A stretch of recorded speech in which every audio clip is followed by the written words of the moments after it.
What's going on, everyone? TJ here, and welcome to Self-Development. Today I'm going to show you just a couple of ways you can speed up your internet right now at home for free. That's right, I said absolutely free, no cost to you whatsoever. I'm also going to show you a bonus one at the end that I personally use to help myself get better internet speeds. But first,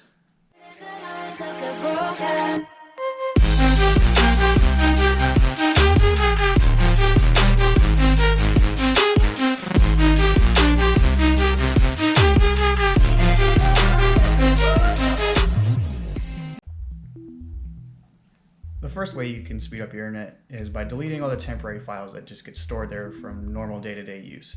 And there's three ways you can do that. So the first way is probably the easiest. Come to the search bar, type in disk or disk cleanup. It should come up here at the top.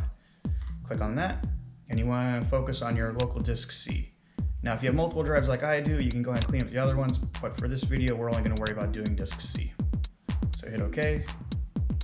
And from here, you just want to make sure that downloaded program files and temporary internet files is checked.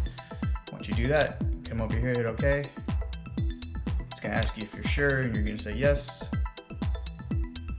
And then it's just going to take a couple seconds, and there you go. First way is done. The next way you can do that is, again, coming down the search bar, typing in internet options. You're going to click on that.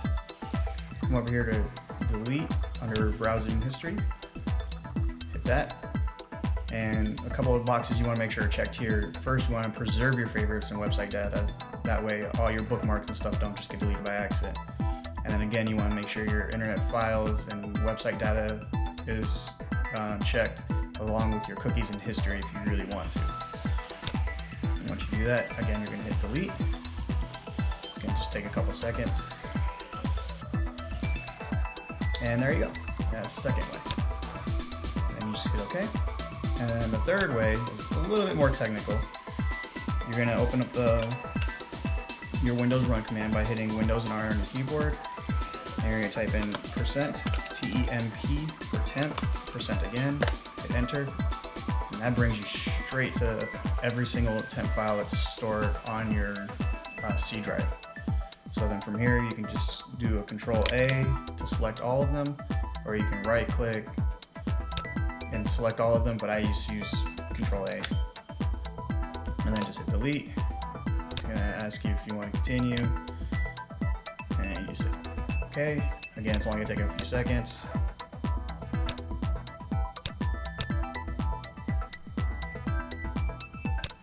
And there you go. And that's the first method. Second way, I mentioned in a previous video about how to fix internet connectivity issues, link in the description below, is clearing your DNS cache.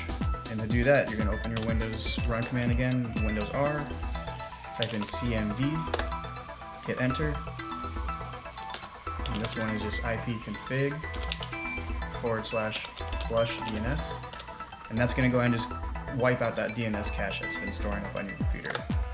Hit OK, and this one's very quick. Again, it says successful, took less than a second. Now, my personal favorite, since you made it to the end of the video, is actually assigning a DNS to your computer rather than using one that's assigned by your internet provider. And the reason for this is because your internet provider doesn't always have the best DNS servers. And there's a couple of free DNS servers that you can utilize. Link in the description below. I'm going to show you one that I use more often than not. So in order to do that, you're going to come over here, internet options, open over internet settings, you're going to change your adapter options, right click on the adapter you're using, properties, you're going to change your TCP IP version 4, and then right here where it says use the following DNS, this one is actually public knowledge for the most part. It's just Google's DNS. And that's just 8.8.8.8, and then their alternate DNS is just 8.8.4.4. Now, because of the current situation, it may not actually be faster to use the Google DNS servers, but again, there's a link of free fast DNS servers in the description below. And then once you do that, you should see a significant increase in your internet browsing. Thank you all for watching. If you guys enjoyed my video, please go ahead and give me a good smack on that like button for the YouTube algorithm. Help me out a whole bunch. Also, comment down below if you have any questions or any topics you guys would like me to go over in the future. Thanks. Have a nice day.